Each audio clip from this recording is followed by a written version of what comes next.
la palabra del Señor a través de la carta del apóstol Pablo a la misma iglesia recién fundada de Tesalónica. Esa fue la primera carta. Ahora el apóstol Pablo envía una segunda carta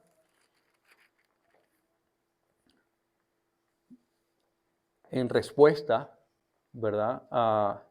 Como siempre, pues digo, siempre leemos las cartas del apóstol Pablo, la respuesta de él, las exhortaciones de él, pero nos falta la otra parte, ¿no? ¿Cuál fue la carta que le llegó a él? Entonces asumimos muchas cosas, ¿no? Muchas de las cosas de las cuales él expone en sus cartas, pues nosotros asumimos qué era lo que estaba ocurriendo en ese momento, ya que nos falta esa porción, esa parte de la conversación, ¿verdad? Voy a hacer un poco de memoria rápido de lo que vimos en la primera carta, como pues bien vimos la epístola, ¿verdad? Que le envía acá Pablo a los de Tesalónica. Sabemos que, como nos dice Hechos, el libro de Hechos, capítulo 17, nos habla, ¿verdad? Y nos relata que el apóstol Pablo sale huyendo, ¿verdad? Sale eh, prácticamente de haber sufrido una gran tribulación, ¿verdad? Haber sido atribulado, haber sido azotado, haber sido estar preso, ¿verdad? En Cesarea de Filipo, el apóstol Pablo sale conjunto con Silas, también se le conoce a Silas como Silvano, llegan, ¿verdad?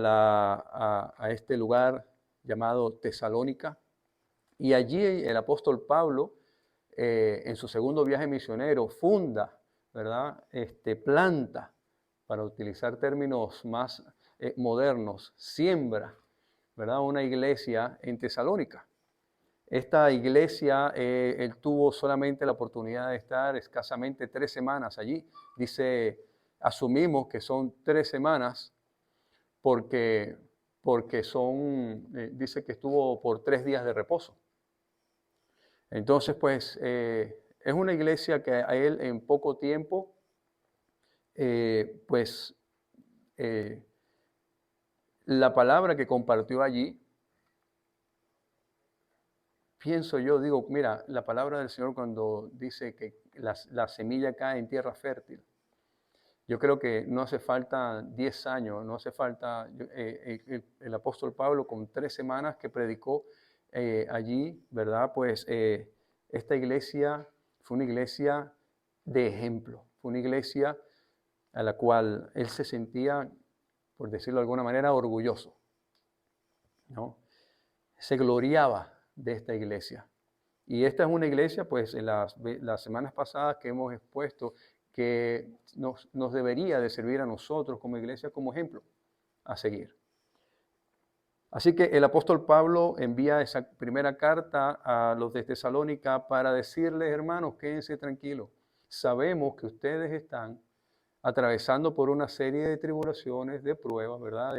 Sabemos que los judíos allá y los enemigos nuestros están atacándolos mucho y pues el apóstol lo que hace es reforzarle y decirle, confíen en el Señor, sigan haciendo lo que están haciendo, sigan compartiendo la palabra del Señor, sigan amándose entre ustedes, sigan trabajando juntos, ¿verdad? En el amor de Cristo.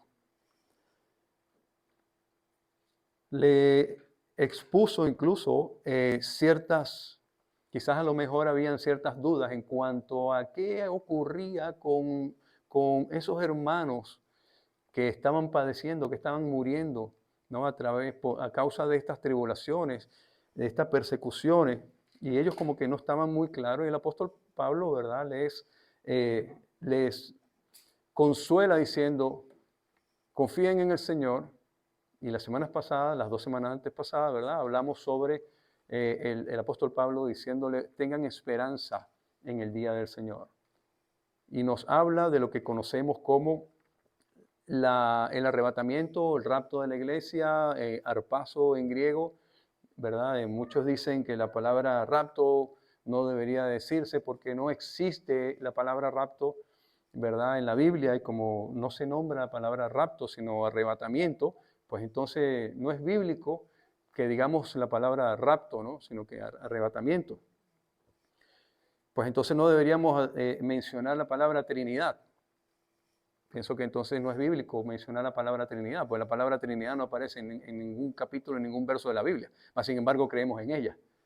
Entonces, el apóstol Pablo les habla, ¿verdad? Y les exhorta y les dice y los fortalece, ¿verdad? Y le da la esperanza de decirle, hermanos, ustedes quédense tranquilos. Los que duermen serán levantados primeramente y luego nosotros, lo que estamos vivos, ¿no? Lo que vivimos. El apóstol Pablo en aquel momento todavía, él sentía y tenía la esperanza de que él no iba a morir, él iba a ser arrebatado, ¿no? Sí que envía esa primera carta, pero ahora envía una segunda. Envía una segunda donde nos habla, ¿verdad? Y le habla a la iglesia de Tesalónica, donde refuerza lo mismo, pero ahora también, pues, como que hubo una carta, una especie de algo que llegó, ¿verdad? Una información que llegó, no se sabe a ciencia cierta si fue una carta o algo. Lo que sí es cierto es que hubo una información que llegó a la iglesia de Tesalónica donde supuestamente se informaba algo que Pablo había quizás enseñado, pero que era mentira. Y eso lo vamos a ver en el capítulo 2, cuando el apóstol Pablo habla de eso, ¿no? Él está haciendo mención de que, cuidado, no se dejen guiar por cartas que supuestamente nosotros enviamos, pero no enviamos, ¿no?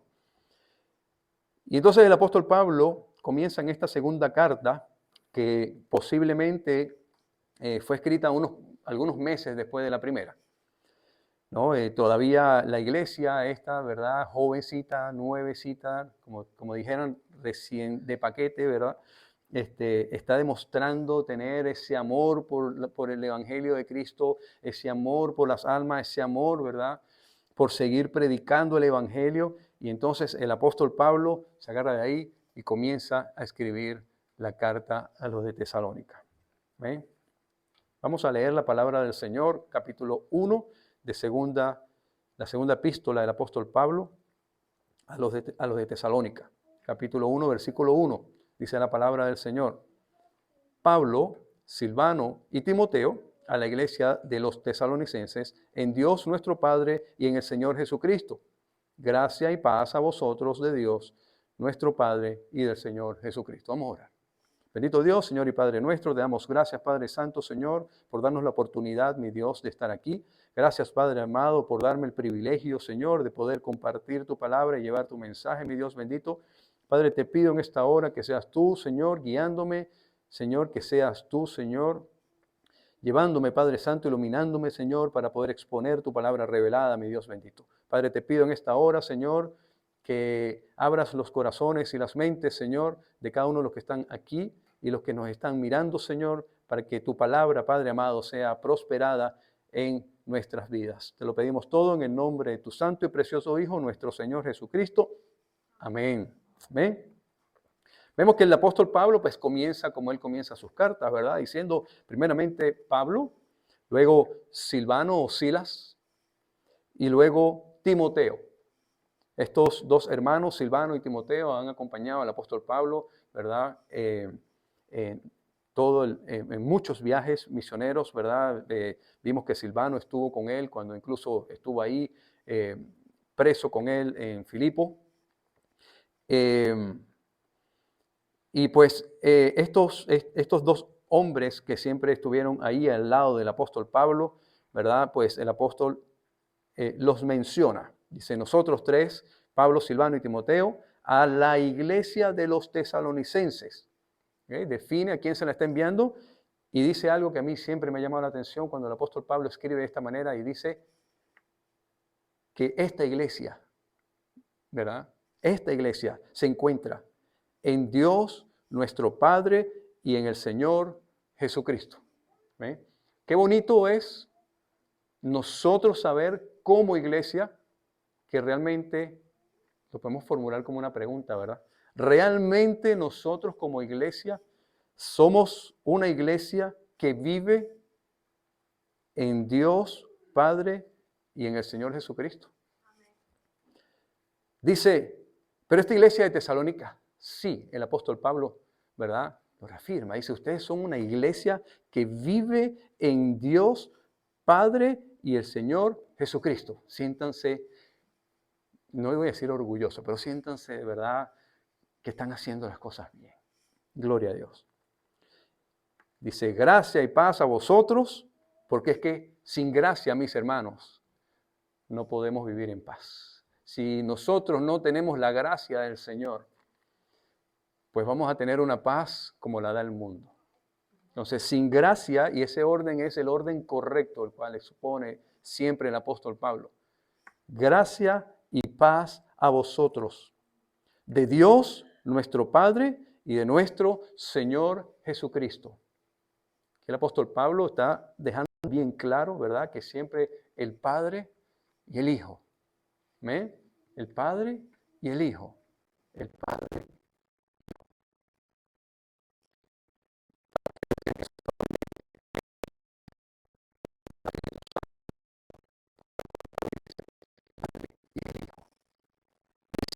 Tenemos siempre la gracia nosotros, hermanos, pues vino por cuanto vuestra fe va creciendo y el amor de todos y cada uno de vosotros abunda para con los demás. Tanto que nosotros mismos glorificamos de vosotros en las iglesias de Dios por vuestra y por vuestras persecuciones y tribulaciones.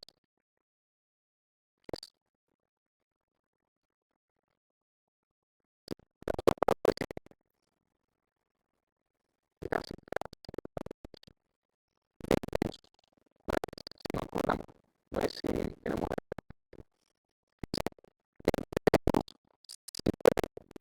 gracias a Dios.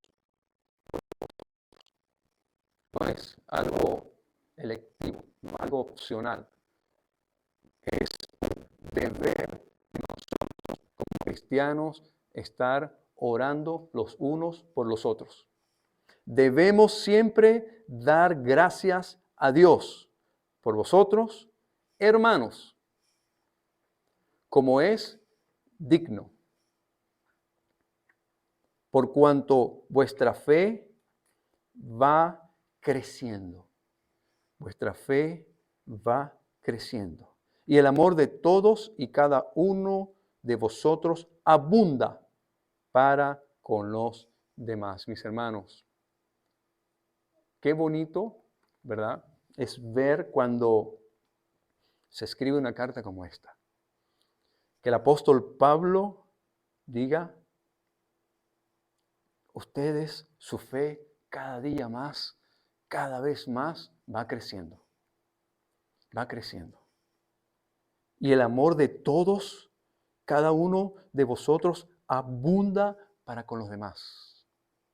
Eso es un ejemplo para nuestra vida. Mis hermanos, este texto, este verso, hay que leerlo 1000 veces, cuantas veces sea posible. Para nosotros, entonces, hacernos una pregunta. Una pregunta. ¿Estamos realmente nosotros agradando a Dios como iglesia? ¿Estamos haciendo las cosas nosotros realmente como a Dios le agrada? ¿Podría Pablo hoy escribirle a alguna iglesia de esta manera y decirle, yo veo cómo su fe y el amor crece y crece y crece cada vez más?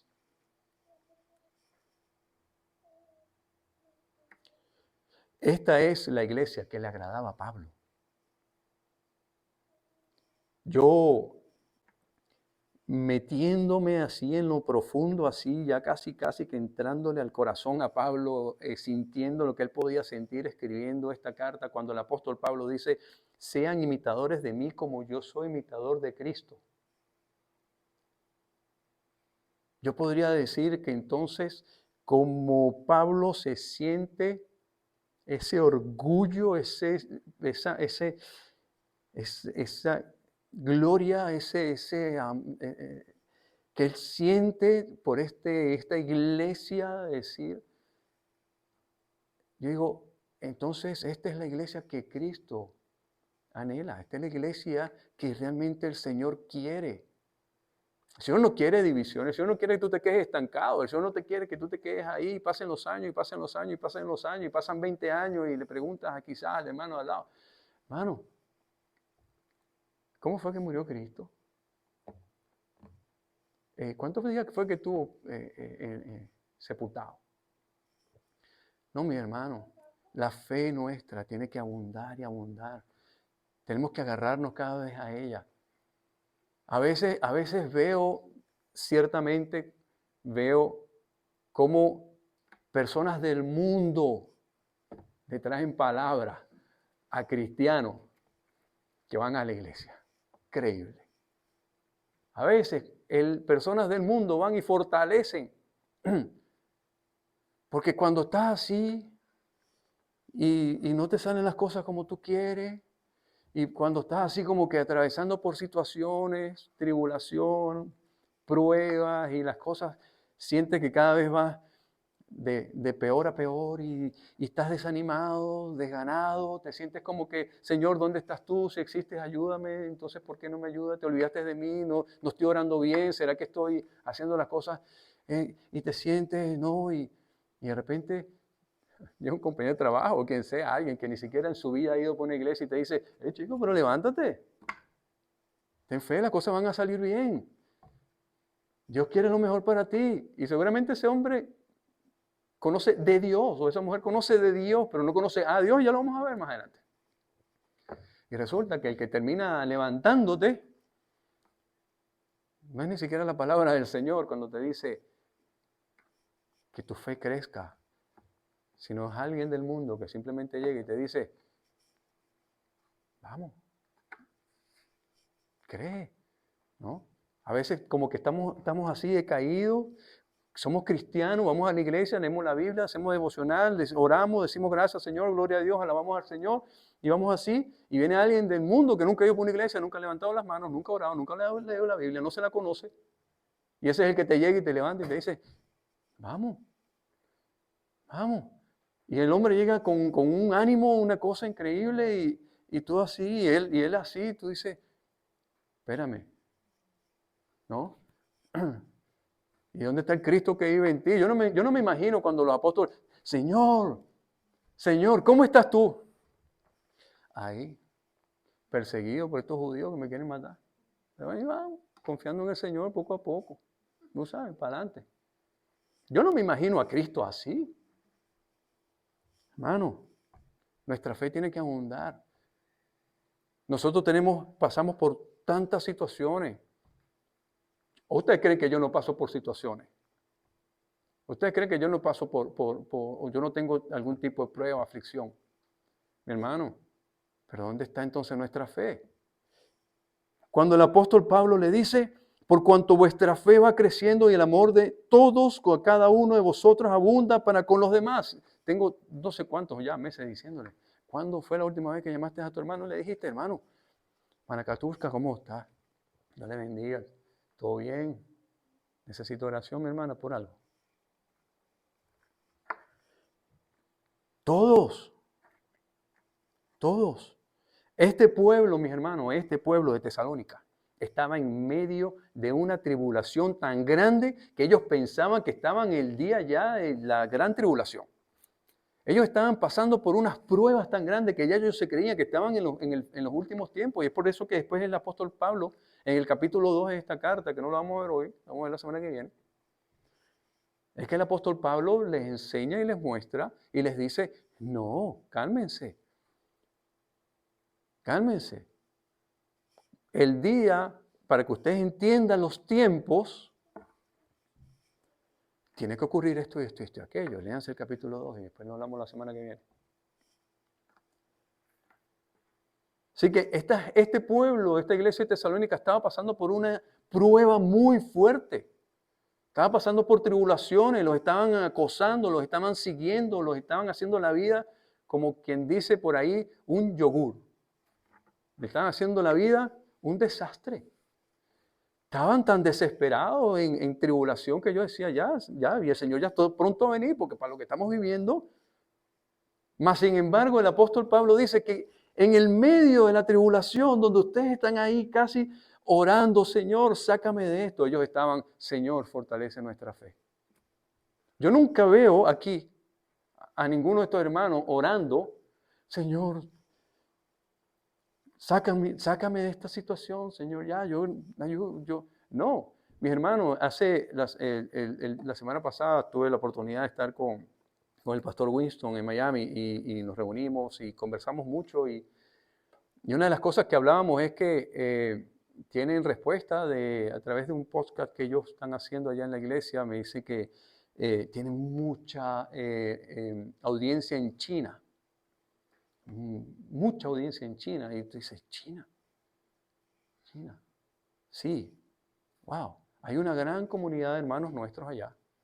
Que ellos no tienen la libertad de andar con nosotros con esto. Y los que la tienen no la traen. Ellos quisieran tener, mi hermano, yo he tenido reunido con personas, hermanos, el año pasado vino el hermano Lucas, y el hermano Lucas es un misionero que por muchos años trabajó con los musulmanes allá en aquellos lados. Y dice que una mega iglesia, en una casa hay 6 personas. Eso es una mega iglesia porque por lo general se reúnen 2 o 3. Y esa gente tiene que aprenderse la Biblia de memoria todos los días. Es un ejercicio, aprenderse la Biblia, porque no pueden andar con ella, porque los matan. Y se la tienen que aprender Ellos desearían tener la oportunidad que tenemos nosotros de cargar este libro bajo el brazo. Y yo creo que no lo tendrían en el brazo, lo tendrían así adelante. Y se la tienen que aprender de memoria, porque cuando ellos se reúnen, como no pueden llevar, pues tienen que recitar todo, las palabras. Hermano, este pueblo estaba pasando por eso, por mucha tribulación.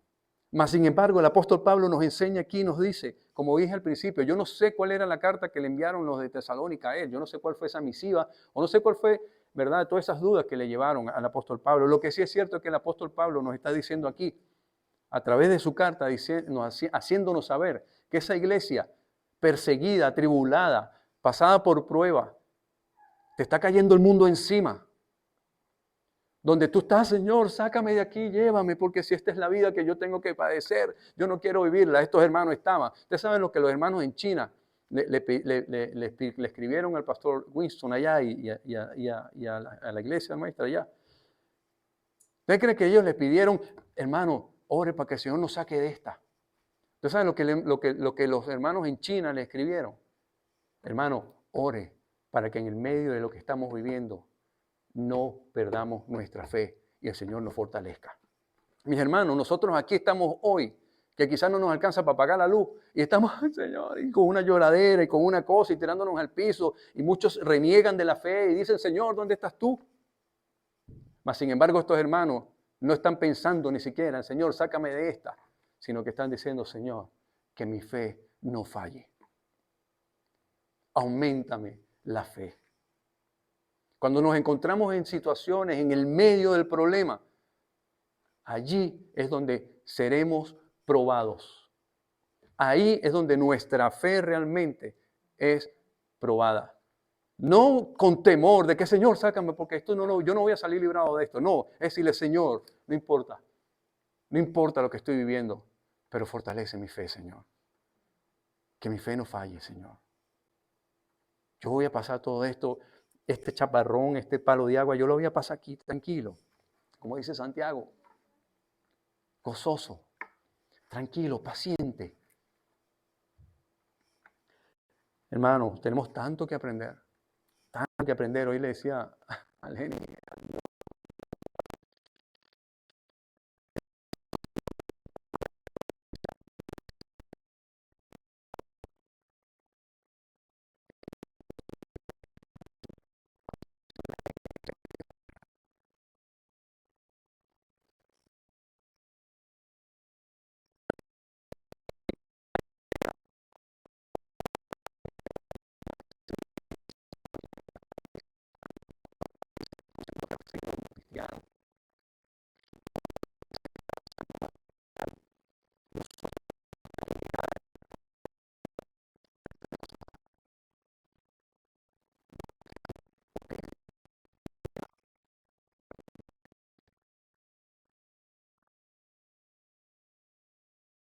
demostración del justo juicio de Dios, para que seáis tenidos por dignos del reino de Dios, por el cual asimismo padecéis.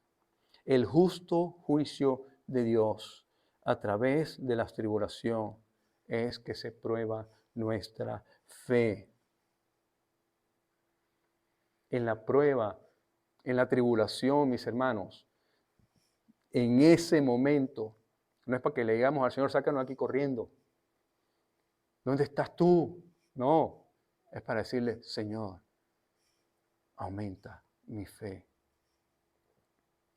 Segunda de Timoteo, capítulo 3, está un libro más adelante, 2 libros más adelante, Segunda de Timoteo, capítulo 3, versículos 10 al 13, le dice el apóstol mismo Pablo a Timoteo, los que están escribiendo esta misma carta, le está diciendo el apóstol Pablo, ahora se la escribe a Timoteo y le dice, pero tú has seguido mi doctrina, conducta, propósito, fe, longanimidad, amor, paciencia, persecuciones, padecimientos, como los que me sobrevinieron en Antioquía, en Iconio, en Listra, persecuciones que he sufrido y de todas ellas me ha librado el Señor. Mira el versículo 12. Y también todos los que quieren vivir piadosamente en Cristo Jesús, no les va a pasar nada. Ellos están cubiertos y ellos no van a tener, hermano, no van a tener ningún problema. ¿Qué dice? Padecerán persecución. ¿Quién va a padecer persecución? ¿Quién? Los que quieren vivir piadosamente en Cristo. Mi hermano, tú y yo vamos a vivir pruebas. Siempre decimos, si tú como cristiano no estás viviendo pruebas, tienes que preocuparte. Preocúpate. Porque no estás siendo tomado entonces en cuenta por el Señor. Ay, mi hermano. Ay. Entonces el Señor hizo así. Y yo, Señor, ¿y dónde está mi prueba? ¿Y dónde está mi padecimiento, Señor? Yo quiero padecer. Wow, qué loco, ¿no? ¿Cómo podemos nosotros? ¿Cómo nuestra fe puede ser probada si no pasamos por una prueba? ¿No? ¿Cómo podemos nosotros saber el conocimiento que tenemos en cierta materia si no nos hacen un test, una prueba? ¿Verdad? Tenemos que ser probados, mis hermanos. Seremos probados. Seremos probados. Nuestra fe tiene que ser probada. A veces, mis hermanos, estamos en medio de una situación y en vez de recurrir al Señor, en vez de volver otra vez allí, Señor, dime qué hacer, lo que hacemos es recurrimos a otras cosas. A otras cosas. Unos recurren psicólogos, otros recurren al yoga, otros recurren a Feng Shui, otros recurren a cualquier otra práctica, ¿verdad? En el medio de la prueba, porque quizás a lo mejor sienten que, bueno, Dios no me está escuchando. Y es cuando el apóstol Santiago, ¿no?, se atreve a decir, es que el hombre de doble ánimo es inconstante en todos sus caminos. Hoy dice, sí, Señor, te alabo, gloria a Dios. Y mañana en el medio de la prueba dice, no, Señor, ¿qué pasó? ¿Te olvidaste de mí? Déjame buscar ahora otra cosa. Sigue, dice, porque es justo delante de Dios pagar con tribulación a los que los atribulan. Y a vosotros que sois atribulados, daros reposo con nosotros cuando se manifieste el Señor desde el cielo con los ángeles de su poder. Dice el versículo 6, lo repito, porque es justo delante de Dios pagar con tribulación a los que los atribulan. Me imagino yo, quizás muchos de ellos tesalonicenses dirían, oye, pero es que me está poniendo el pie en el cuello, le va muy bien. Oye, esa gente que nos da palo, ellos están cada vez están mejor, cada vez tienen más dinero o viven mejor, o esta gente que nosotros estamos aquí, ¿verdad? Eh, siendo, haciendo las cosas bien para el Señor, portándonos bien, absteniéndonos de cosas, ya dejamos el pecado atrás, la idolatría atrás, estamos tratando de hacer las cosas justas, resulta que estamos atribulados, y esa gente que nos está maltratando, que nos está persiguiendo, ellos están mejor cada vez más. Cuando yo leía esto, mis hermanos, esto me llevó a 2 salmos. Salmo 37 y el Salmo 73. Yo siempre digo, tú no puedes dejar de leer el 37 si no lees el 73 también. Voy a leer el Salmo 37, capítulo 1, versículo 9. Del 1 al 9. Vamos a leer el resto, léanselo en su casa cuantas veces ustedes puedan. De hecho, hay hasta un himno de esto. De hecho, dicen las 10 perlas o los 10 mandamientos del Salmo 37 también. Pero léanse, vamos a leer este. Dice, no te impacientes a causa de los malignos, ni tengas envidias de los que hacen iniquidad, porque como hierba serán pronto cortados y como la hierba verde se secarán. Confía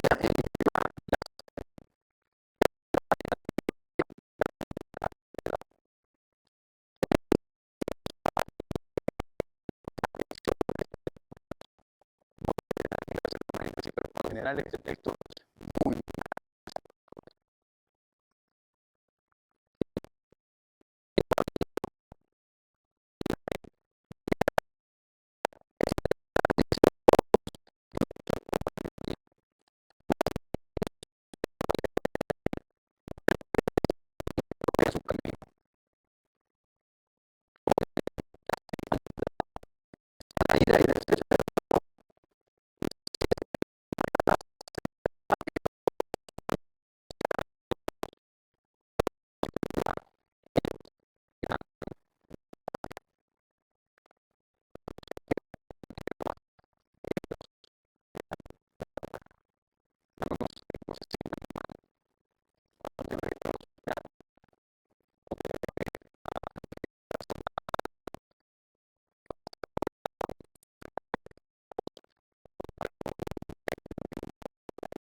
No te preocupes. Salmo 73, rápidamente. Salmo 73. Este sí se lo voy a leer completo. Salmo 73. Dice, ciertamente, Asaf, escribe esto, mira, y lo voy a dividir en 3. Dice, ciertamente es bueno Dios para con Israel, para con los limpios de corazón. Eso es una verdad. Para con los limpios de corazón, Dios es bueno. En cuanto a mí, casi por un poquito, ¿no? Como decimos en Venezuela, por un pelito. Casi se deslizaron mis pies. Por poco resbalaron mis pasos. Y tú le preguntarás, ¿por qué? Y él te va a contestar, porque tuve envidia de los arrogantes, viendo la prosperidad de los impíos, porque no tienen congoja por su muerte, pues su vigor está entero. No pasan trabajo como los otros mortales, ni son azotados como los demás hombres. Por tanto, la soberbia los corona. Se cubren de vestidos de violencia, los ojos se les saltan de gordura, logran con creces los antojos del corazón. Fíjate que hasta se mofan y hablan con maldad de hacer violencia. Hablan con altanería, ponen su boca contra el cielo y su lengua pasea la tierra. Por eso Dios hará volver a su pueblo aquí, y aguas en abundancia serán extraídas para ellos. Fíjate que dicen, ¿cómo sabe Dios? ¿Y hay conocimiento en el Altísimo? He aquí estos impíos, sin ser turbados del mundo, alcanzaron riqueza. Verdaderamente en vano he limpiado mi corazón y lavado mis manos en inocencia. pues he sido azotado todo el día y castigado todas las mañanas. Wow, vamos a hacer un breve aquí. Wow, wow, increíble ver, ¿verdad?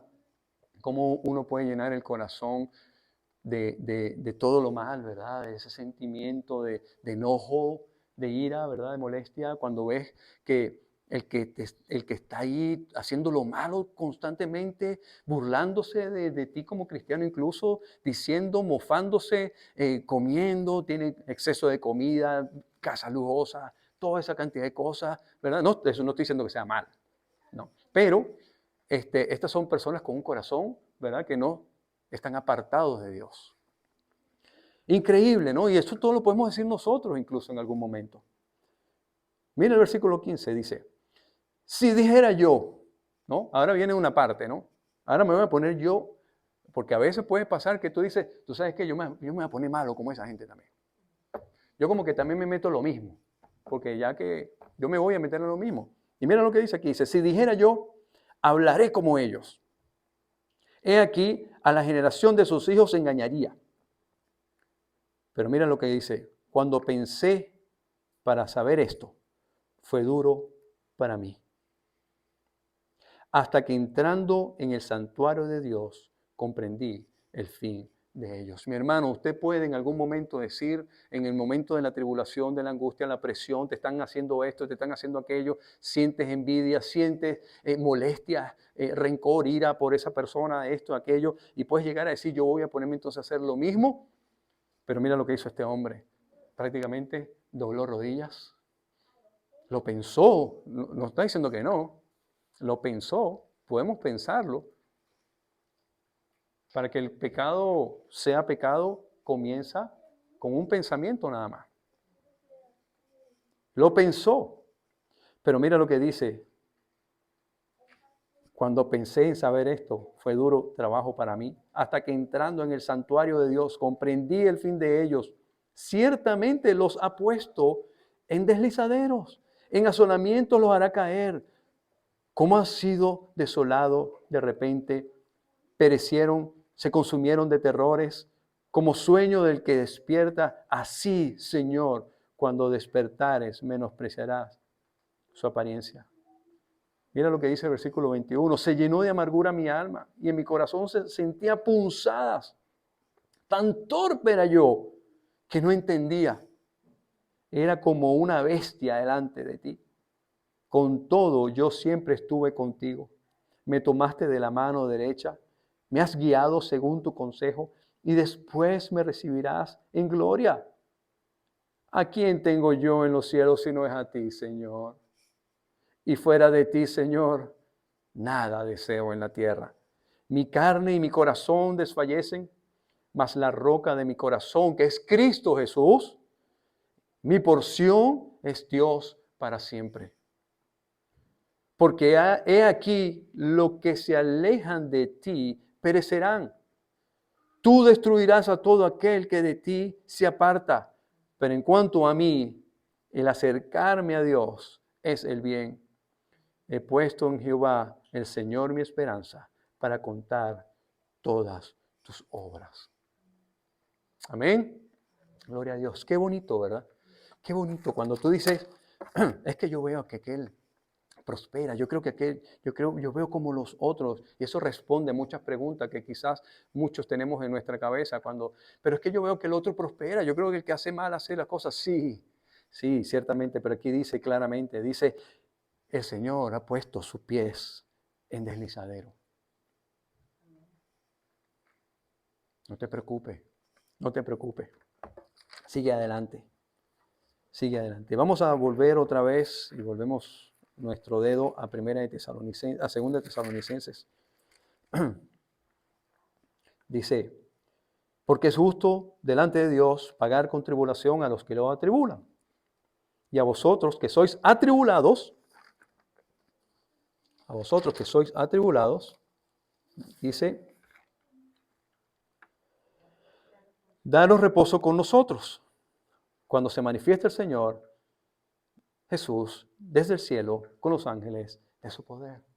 Quédese tranquilo, mi hermano. Quédese tranquilo. Quizás a lo mejor ese que está haciendo lo malo, a lo mejor puede ser que yo me muera y nunca vi, ¿verdad? Que a lo mejor siguió él siendo rico toda la vida, ¿verdad? Hasta que se murió también. A lo mejor nunca vivió un juicio, a lo mejor nunca lo enjuiciaron, a lo mejor nunca lo metieron preso, a lo mejor siguió haciendo sus cosas y viviendo esa vida como lo estaba viviendo. Pero es que nuestra esperanza no está en que si va a ir a un juicio o no va a un juicio, si lo van a agarrar o no lo van a agarrar, si se está gastando el dinero y se va a tirar en bancarrota y después tú le vas a pasar por el lado, ja, ja, ja, ja. No, ese no es el juicio. Nuestra esperanza no tiene que estar ahí. Nuestra esperanza está en el día de la resurrección de los muertos, el día del Señor, el día que el Señor venga por su iglesia. Ahí, en ese momento, es donde está nuestra esperanza. Ahí es donde va a ser el día del juicio. Porque va a haber un juicio. Definitivamente va a haber un juicio. Va a haber un juicio. Va a haber el tribunal de Cristo, que nosotros vamos a pasar por el tribunal de Cristo y ahí es donde se nos entregarán galardones por lo que usted hizo o dejó de hacer. Pero el que no conoció a Cristo, el que vivió la vida como la describió ahorita Asaf en el Salmo 73, que vivió la vida con arrogancia, no le importaba nada, ¿verdad? Esos que dicen, tranquilo, yo tengo mi propio Dios, yo creo en Dios a mi manera. Esos que dicen, ¿tú sabes qué? Yo no necesito vivir de eso, ya yo tengo lo que tengo, vivo como vivo. Más bien la gente me envidia, la gente quiere lo que yo tengo. Esos van a tener un juicio y se llama el juicio del gran trono blanco.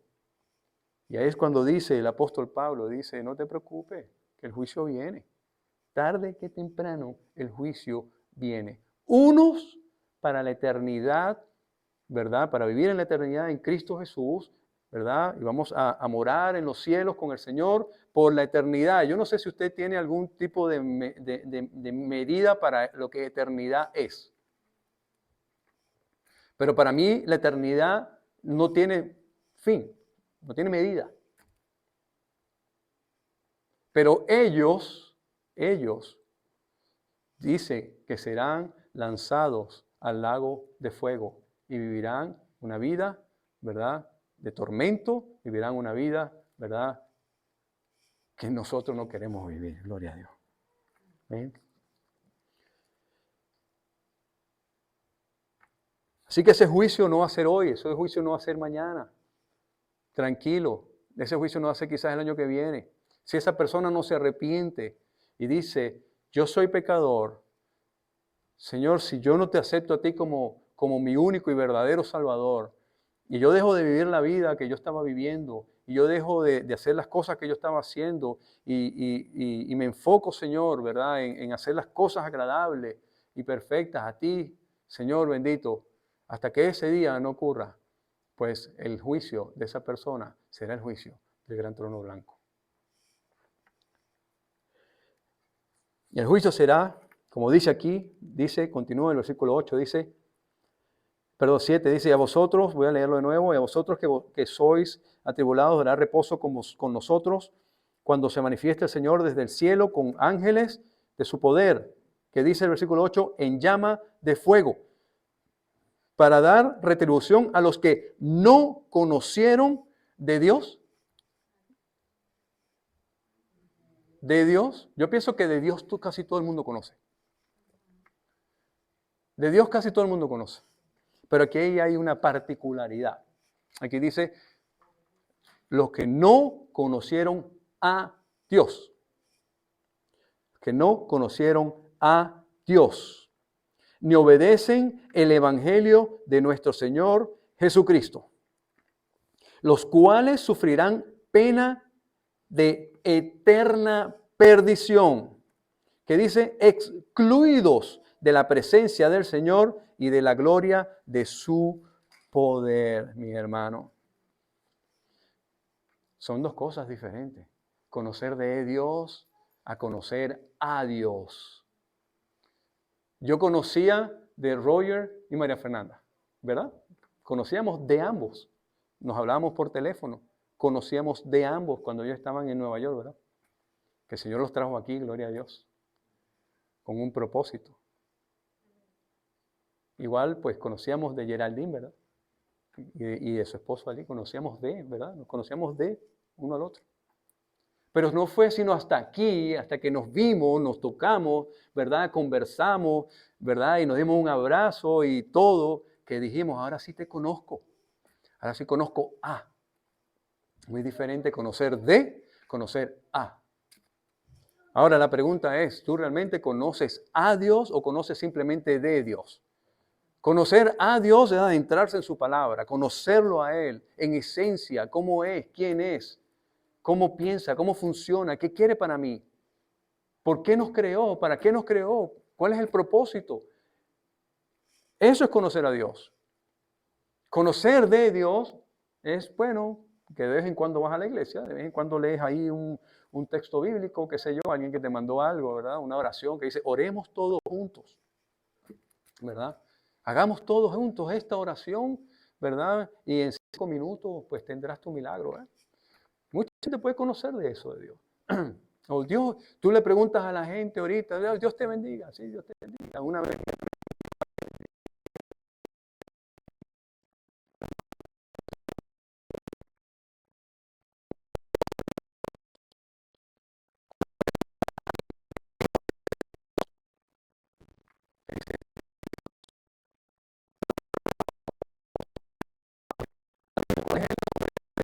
somos Dios, Jesús, no sé, como que la tiene Dios. ¿Cuál es el nombre de Dios? Hay gente que tiene miles de dioses. ¿Cuál de todos esos dioses son lo que tú estás diciendo que me bendiga? No hay de que no tenga esos dioses. Lo verdadero y único Dios, aquel que nos ama tanto, tanto, que entregó a su Hijo y nos entrega a su Hijo de cada uno de nuestros pecados. Ese Dios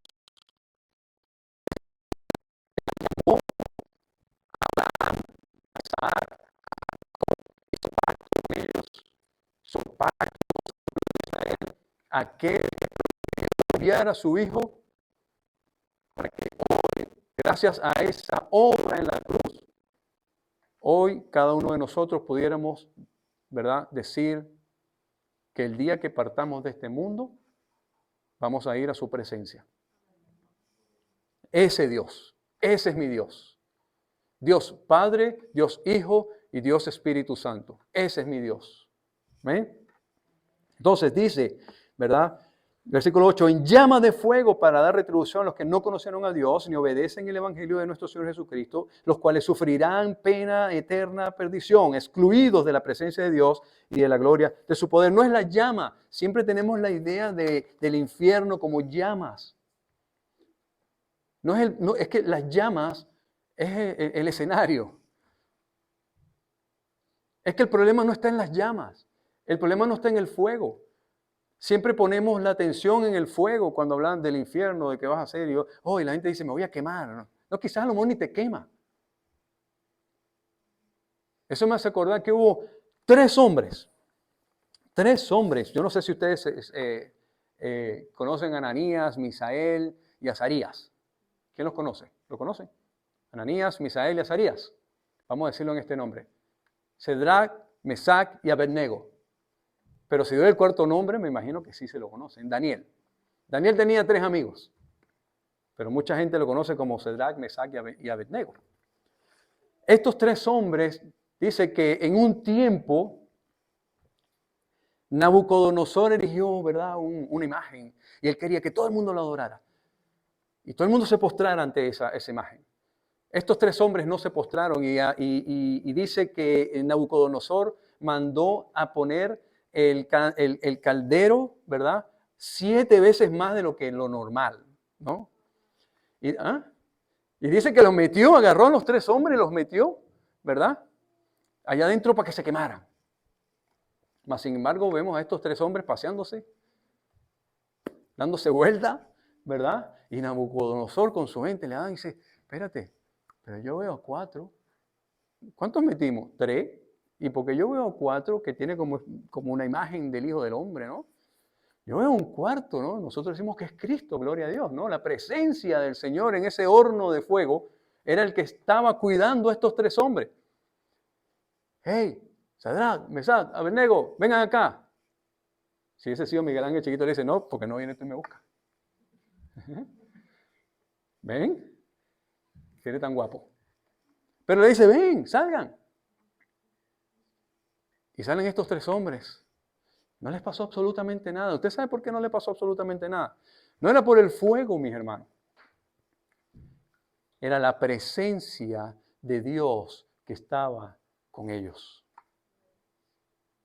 El problema del infierno y del lago de fuego es que estas personas, dice, que van a sufrir pena de eterna perdición, excluidos de la presencia del Señor y de la gloria de su poder. Mi hermano, en ese momento usted no va a tener más oportunidad. Por la eternidad. Ya no va a haber oportunidad de ser salvo. Ya no va a poder oportunidad. Padre Abraham, sácame de aquí. No puedo, hijo. No puedo. No puedo. Ya. Lo que hiciste, hiciste. Tuviste tu oportunidad en la tierra. Padre, entonces envía a Lázaro que le predique a mi familia, a mis hermanos allá, para que no lleguen aquí a este lugar. No puedo tampoco. Para eso ellos tienen, ¿verdad? A Moisés. Para eso tienen, ¿verdad? Hermano Roger. Para eso tienen, ¿verdad? A los hermanos de la iglesia que le están evangelizando allá a ellos. Pero si ellos no quieren abrir su corazón y seguir en su idolatría y seguir en su soberbia y en lo que ellos quieren creer y no quieren creer en la palabra del evangelio, pues entonces, mis hermanos, yo no puedo hacer nada. Oh, qué dolor. Qué dolor. Increíble. Dice que no obedecieron el evangelio. Dice Billy Graham, hay miles de religiones, pero un solo evangelio. Un solo evangelio. Dice ahí, aquí dice, versículo 9,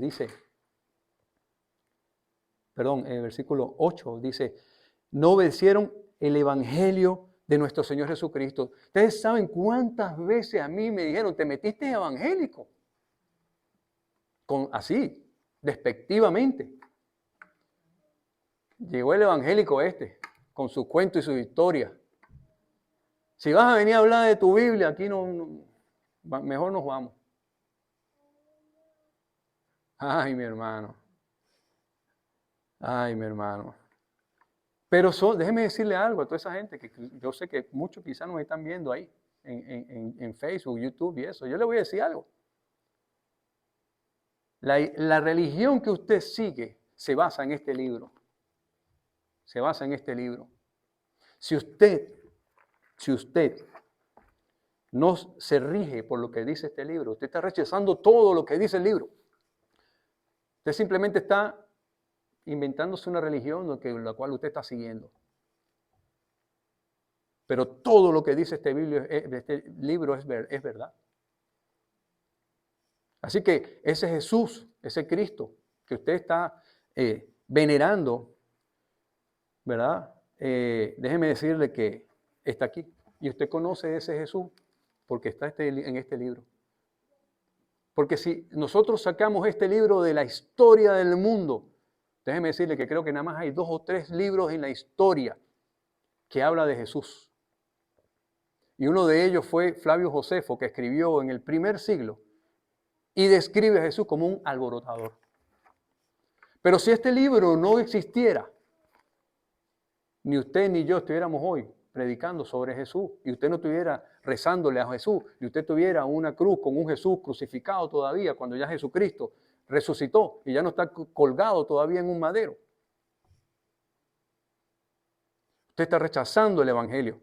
Romanos 1:16 dice, porque no me avergüenzo del evangelio, porque es poder de Dios para salvación a todo aquel que cree. Yo no me avergüenzo del evangelio, no me avergüenzo de que me digan evangélico, no me avergüenzo que me apunten el dedo y me digan, ahí viene el evangélico con despectivo.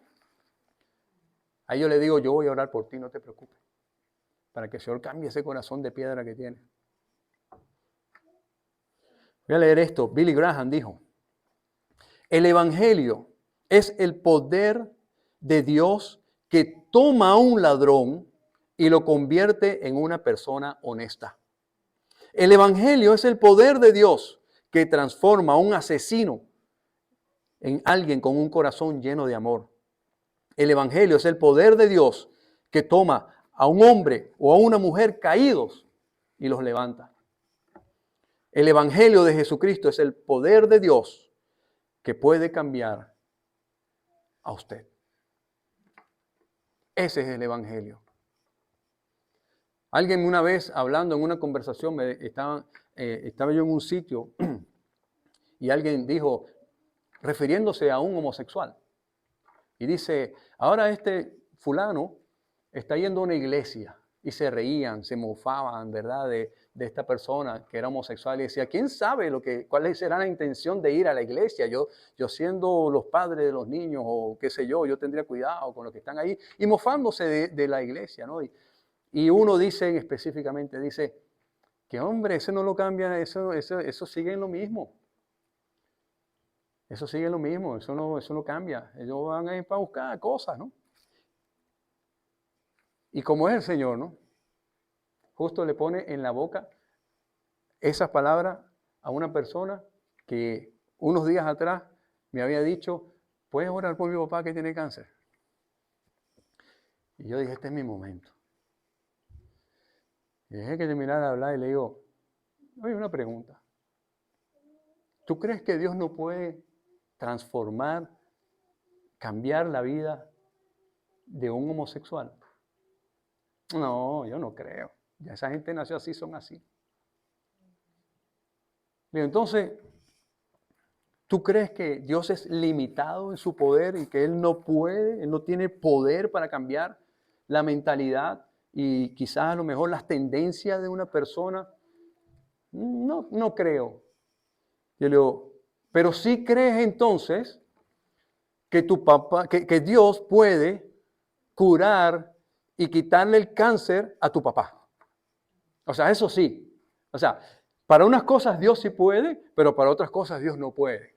O es un Dios todopoderoso, o es un Dios que es mediamente poderoso. Si tú crees realmente y estás pidiendo oración por un Dios que puede hacer algunas cosas, pero otras no, déjame decirte, pues entonces yo no creo en ese Dios. Ese Dios que tú estás pensando, ese Dios para mí no es mi Dios. Mi Dios es todopoderoso. Mi Dios tiene el poder para curar a tu padre del cáncer y mi Dios tiene el poder para cambiar una mente y transformar una vida en cualquier escenario. ¿Amén? Ese es el poder del evangelio. Cuando no se cree en el poder del evangelio, mis hermanos, entonces dice la palabra del Señor que estás excluido en aquel momento de Dios. Vamos a ir ya terminando, sigo avanzando, ya nos quedan pocos versículos. Así que mis hermanos, tenemos que creer. Tenemos que creer en el Señor. El Señor es poderoso para hacer que nuestras vidas, las vidas cambien en el momento que sea. Dice entonces, sigo leyendo, no se preocupen, mis hermanos, le dice así, prácticamente, le dice, no se preocupen, ustedes están siendo atribulados en este momento, pero déjenlo en las manos de Dios, el Señor se va a encargar en su momento, porque estos hombres, estas personas, ¿verdad? Dice que no obedecen el evangelio del Señor, dice que sufrirán pena eterna, de eterna perdición, excluidos de la presencia de Dios y de la gloria de su poder, cuando vengan aquel día para ser glorificados en sus santos y ser admirados en todos los que creyeron, por cuanto nuestro testimonio ha sido creído entre vosotros. Aquí hay una palabra que también dice en. Versículo 10. Cuando venga en aquel día para ser glorificado por sus santos. No, no es por sus santos. En sus santos. En sus santos. Y ser admirado en todos los que creyeron. No se trata de nosotros, se trata de Él. Es Cristo, Jesús. No es para que nosotros, ¿verdad? Por lo que hicimos, no, es ser admirado en todos los que creyeron. En todos. Dice, para ser glorificado en sus santos. Es Él el que tiene que ser glorificado a través de nosotros. No nosotros ser glorificados a través de Él. Él es el que tiene que ser glorificado porque todo lo hace Él. Todo lo ha hecho Él. Es con su poder, como dice, su poder, dice el versículo 11, dice, por lo cual asimismo oramos siempre por vosotros para que nuestro Dios os tenga por digno de su llamamiento y cumpla todo el propósito.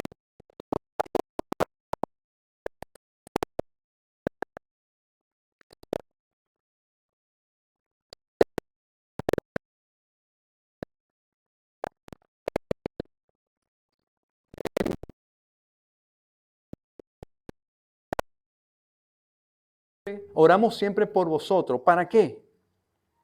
Para que nuestro Dios os tenga por dignos de su llamamiento y cumpla todo su propósito de bondad y toda obra de fe con su poder. Amén. Su poder. En Él, no en méritos propios nuestros. ¿Y por qué? Por la gracia. Dice en el versículo 12, para que el nombre de nuestro Señor Jesucristo sea glorificado en vosotros y vosotros en Él por la gracia de nuestro Dios y el Señor Jesucristo. Es por su gracia. Es por su gracia. Y todo es por Él, para honrarlo, para glorificarlo a Él, no nosotros a nosotros mismos. Lo que hacemos no lo hacemos por nosotros mismos. Es porque el Señor así lo ha permitido y es por la gracia de Él, por su obra en la cruz, por lo que Él hizo por nosotros, no nosotros por Él. Así que Él viene, como bien dice, en aquel día, ¿verdad? Va a venir el Señor por su iglesia para todos, ¿verdad? Los que en Él crean, no para los pecadores, ¿no? Nosotros somos pecadores, pero hemos sido salvados, hemos sido limpiados por la obra del Señor. Entonces, si usted dice, por ejemplo, es que yo no soy pecador, yo no peco, pues entonces Cristo no murió por usted. Si usted dice que usted no comete pecado, pues entonces Cristo no murió por ti. Pero si tú dices que tú eres un pecador y que cometiste pecado, entonces Cristo murió por ti. Mis hermanos, tenemos que creer en el Señor en todo momento. Vamos a Santiago y ya con esto termino. Santiago capítulo 1. Santiago lo estudiamos hace unos tiempo atrás. Capítulo 1, versículo dice, hermanos míos, tened por sumo gozo cuando os halléis en diversas pruebas, sabiendo que la prueba de vuestra fe produce paciencia. La prueba de vuestra fe, hermanos, debe producir paciencia. Pero no una paciencia como cuando vas para el médico o al doctor, ¿no? Que estás ahí sin hacer nada. Te sientas, ¿verdad? Te dice, espera un ratico, siéntese. Y eres un paciente, ¿no? Y estás siendo paciente ahí. Y agarras tu celular, te pones ahí a ver social media, videos, cosas. Estoy siendo paciente, ¿no? Es como una manera de perder el tiempo prácticamente. Estás ahí como paciente. Pero esta paciencia no es esa paciencia. No es que te sientes simplemente ahí. Es una paciencia que se traduce también como perseverancia. Perseverar, ¿no? Es como, tenemos aquí gente del Army, ¿verdad? Y de repente tú estás allá y estás en el medio de una guerra, un ataque, una cosa, y de repente necesitamos refuerzo. Y de repente te contesta allá y dice, ya va en camino, sean pacientes. Ah, ok, sean pacientes. Siéntese ahí, fúmese un cigarrito, qué sé yo, hagan lo que ustedes quieran. Vamos a ser pacientes. No, no es ese tipo de paciencia. Es ahí preparado, esperando, ¿verdad? Que llegue el refuerzo, tú estás atento, estás ¿verdad? Metido en lo que está pasando. Ese es ese tipo de paciencia, ese tipo de, de perseverancia. Perseverar ahí, quedarte ahí, atento, pendiente, lo que está pasando, ¿verdad? Nunca vas a abandonar, tú no puedes abandonar, ¿verdad? O descuidarte en ese momento. Tú estás esperando, permaneciendo, ¿verdad? Ahí, pero tú estás atento a lo que está pasando. Pero pareciera, ¿verdad? Que cuando leemos la palabra sé paciente es simplemente siéntate y espera. No, es ahí. Por eso es que dice, estás gozoso, mantente, ¿verdad? En buen ánimo, mantente alabando al Señor, mantente glorificando al Señor en el momento que estás atravesando por una prueba. Porque dice, la prueba de vuestra fe produce paciencia. Entonces esa fe, mientras que tú estás ahí, ¿verdad? Esa fe es la que te mantiene, la que te mantiene activo, la que te mantiene, ¿verdad? Atento, presto a lo que está pasando. Y tú dices, pero ¿cómo hago? No sé, a veces estoy en medio de una prueba y no sé qué hacer. Pues ahí te sigue diciendo, tenga la paciencia, su obra completa, para que estéis perfectos y cabales, sin que os falte cosa alguna. Y si alguno de vosotros tiene falta de sabiduría para enfrentar el problema, entonces pídale a Dios, el cual da todo abundantemente y sin reproche, y le será dada, sin reproche. Sin reproche, no es que él va a decir, Dios, otra vez tú pidiendo. No, Él le va a dar sabiduría sin reproche para que usted entienda cuál es el propósito del cual usted está metido ahí. No le ore a Dios diciendo, Señor, sácame de aquí. No, Señor, dame fuerza, Señor, aumenta mi fe, Señor, para yo poder continuar en esto que estoy viviendo, ¿verdad? Y poder salir victorioso, airoso, al final. De eso se trata. Tenemos que creer más en el Señor. Tenemos, mis hermanos, y esa es la lección de hoy, fortaleceos en las pruebas. Fortaleza en el medio de la tribulación. Fortaleza en el medio de la prueba. Eso es lo que le está diciendo Pablo aquí. Que su fe aumente en el momento de la prueba, no que disminuya. Que en el momento que usted se encuentre que siente que le están cayendo el mundo encima y le están pasando aquí cosas y todavía no avanza, en ese momento es cuando tienes que ser más persistente, permanecer.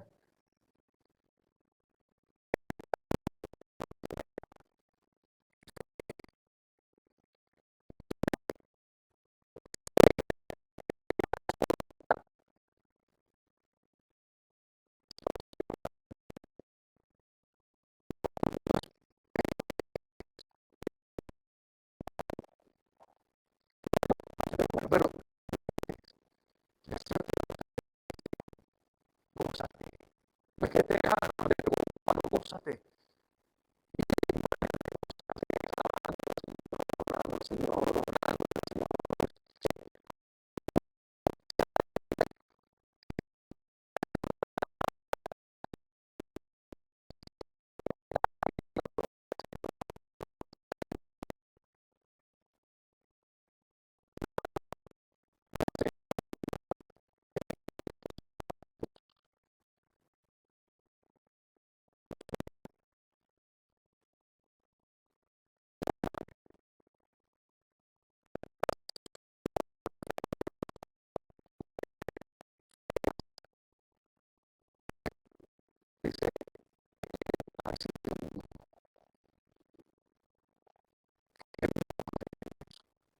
amén.